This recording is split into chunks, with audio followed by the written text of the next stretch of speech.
About 3 years ago, I was on a heavy amount of antidepressants. I couldn't get out of bed. I was struggling with life. There was no hope. I hated everything and possibly everyone. Now at the time, I obviously had a lot of environmental factors going on. There was stuff going on with my family and I was basically restricted. I couldn't do anything. It was a horrible life to live. I'm not even gonna lie. Stop complaining. Now you're probably like, you just told me everything and you just complained. Fast forward to today, I quit uni. I quit my job. I started doing social media. I started producing music and releasing music. And I am probably the happiest and most peaceful I've ever been in a really long time. Nothing's perfect and we're still working toward everything else, but it's been a journey. I wanted to title this video Stop Complaining because honestly, I have my own car. I have my license. I'm hot as fuck. Shredded and healthy, and I have a healthy hot body. So there's a lot of things that I've done for myself and paved the way for myself. So I'm really, really grateful. I have a small circle of friends and I'm very picky with my friends. The reason why I'm saying all of this is because you'll understand that all of these things have led to me going from like a complainer, miserable at life, had it with the world, to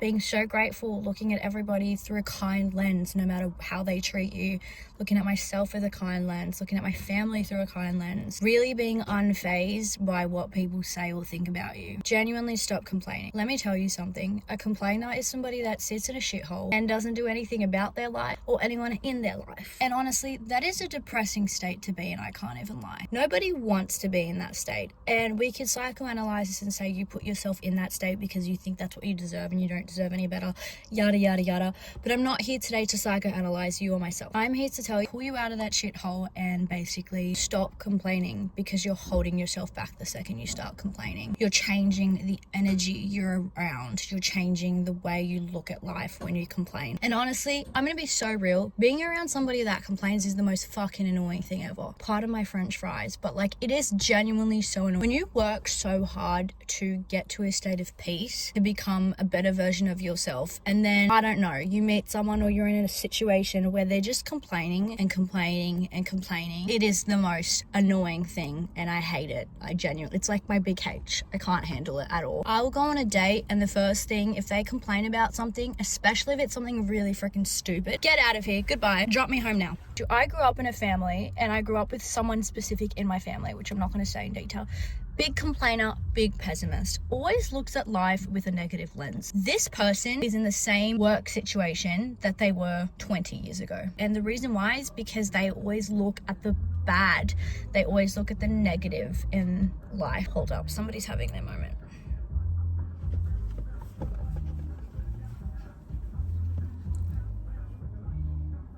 If you have a vision for yourself, you have a dream for yourself, the very first and biggest favor you could ever do is stop looking at the negative, stop looking at, but what if it doesn't work out? I'm so sorry, but my favorite thing to say to a complainer or say to somebody that puts down my idea is, did you know Thomas Edison invented the light bulb when everyone thought he was crazy? We would not have light right now if it wasn't for Thomas Edison and his craziness. There were a million people saying, you're crazy, what in the world are you doing fusing 2 and 2 together to create blah blah?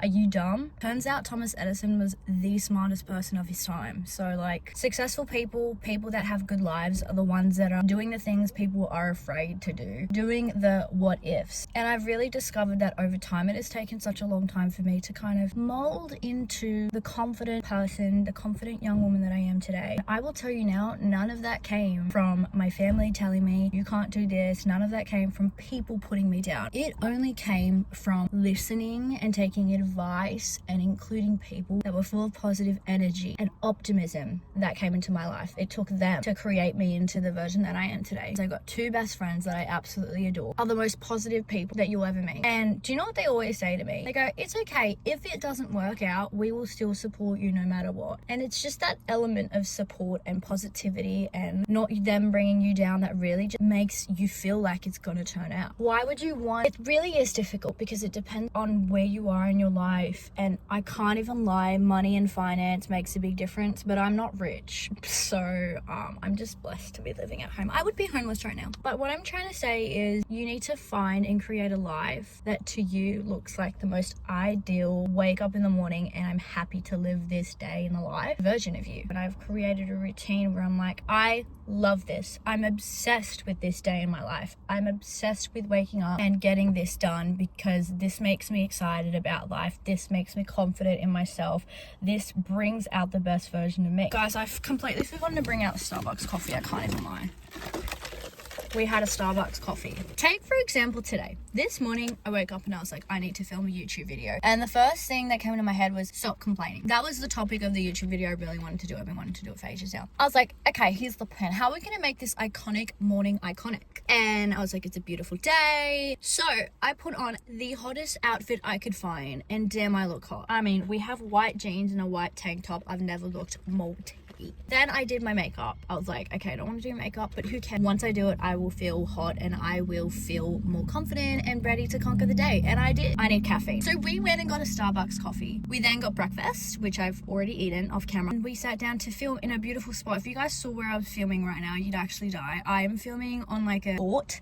So there's like boats and hot men. There's tradies coming in and out. I mean, what else could you ask for? I'm so genuinely grateful. Like, I kid you not, I'm so grateful. You need to scare yourself a little bit. My favorite reminder, and I don't think a lot of people have this thinking. A lot of people don't talk about the war that's going on around in the world. Okay? A lot of people, hopefully, are in safe countries where they have free will and freedom. But there are some people that actually don't have that. And it's really hard to even believe sometimes. It kind of gets hidden off social media. It might come up on your For You page if you stumble across something and then your feed starts showing you that stuff. And it really shocks and scares you. Well, it scares me. I kid you not. There are women out there in Nigeria or whatever can't drive, that aren't allowed to drive. Like, what the heck? It's hard to process because we are in the 21st century and you think people are progressed. Whenever I'm having a bad day or whenever I'm in the shits, I will say to me, we could have bombs flying right now. I could be in a bunker. I could be hiding underneath my bed because there's an earthquake ripping around the city. The second I scare myself with that thought, I'm like, yeah,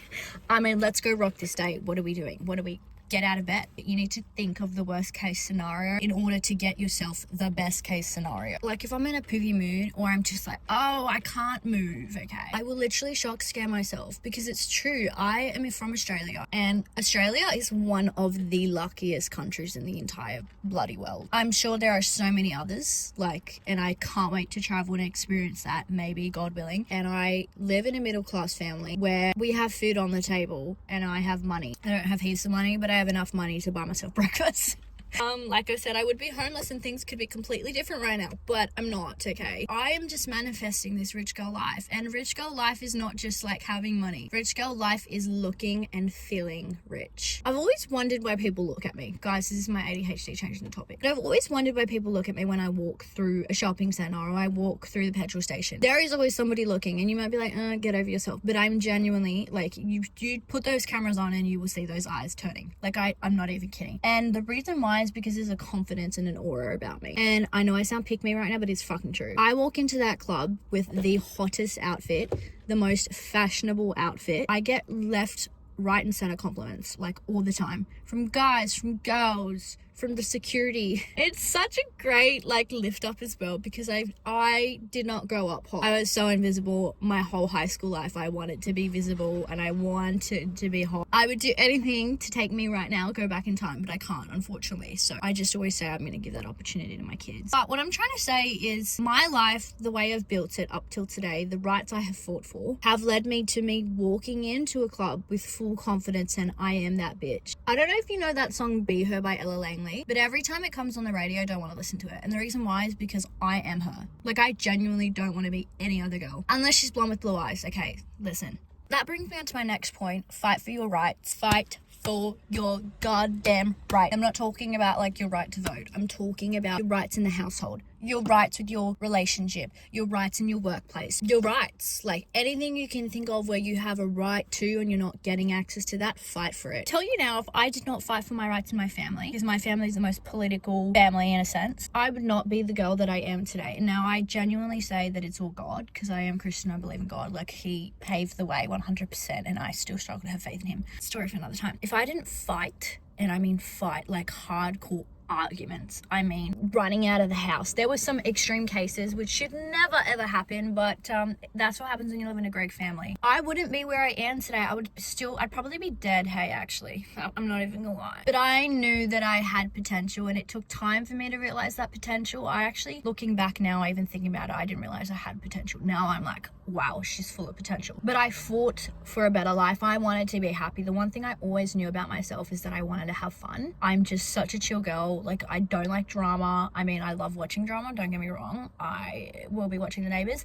but just always in my heart was just such a simple girly who loved to have fun. I always had the biggest FOMO, fear of missing out, because I did miss out on a lot growing up. So that's what I fought for when I was going through a massive depressive episode. That was like step one. I was fighting for that happiness and that funness. When I fought for that, it kind of uncovered things that I loved, and it was like a step-by-step ladder to get up to that funness and happiness. Does that make sense? I don't even know. I can't even lie. There is a lot of trauma. Like, I still get triggered, and there's some stuff I've definitely hidden under the gravel. Probably a psychologist comes in, then I have an upcoming appointment. Don't. And that's from my upbringing. But everybody has an upbringing. When I meet new people, a lot of people will bring up their trauma. I've started to realize that everybody has a story, and your story is not better or worse than anybody else's. The good thing about this is that don't ever devalidate what you've been through and be like, oh, but that person had it way worse. No, you had it worse. You just don't realize how worse it was. Like, you had it bad. You're just covering it up because it makes you feel more comforted and more safe, and it's like your survival instinct. I think you need to acknowledge. I had to acknowledge what I've been through. I've been through shit. You've been through shit. Everyone's been through shit. And if you haven't been through shit, it's because you're ignoring that you've been through shit. Try process that. I don't know. Basically, you having to understand that you've been through stuff, acknowledging it in whichever response way to respond with it, but at least acknowledging it. Once you've done that, then you kind of like, how do we heal? And you do things that help you heal. Bringing back to the title of this video, if you're complaining 24/7, you're like, I'm never gonna get anywhere. Dreams are for bedtime. I have such terrible friends. Who? I'm sorry, you stink. Like, for real.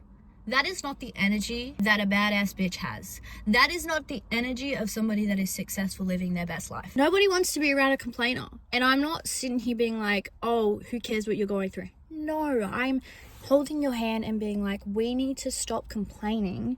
We need to address the situation. We need to understand and then try and resolve what you're going through. And how can we make you stop feeling the way you're feeling? How can we make you feel better about life and more excited about life? If you complain, you're putting a pause button and you can't move. You're like frozen, and it sucks. No, I get really triggered when I'm around people that complain because they bring the vibration down. I'm here trying to build the best life for my future self for now. I want to live a princess life. If you're a girl, you're most likely a girl watching this video, but if you're a boy, hey, Pinterest is your best friend. Pinterest will always be my best friend. On Pinterest is my la la land, my candy land.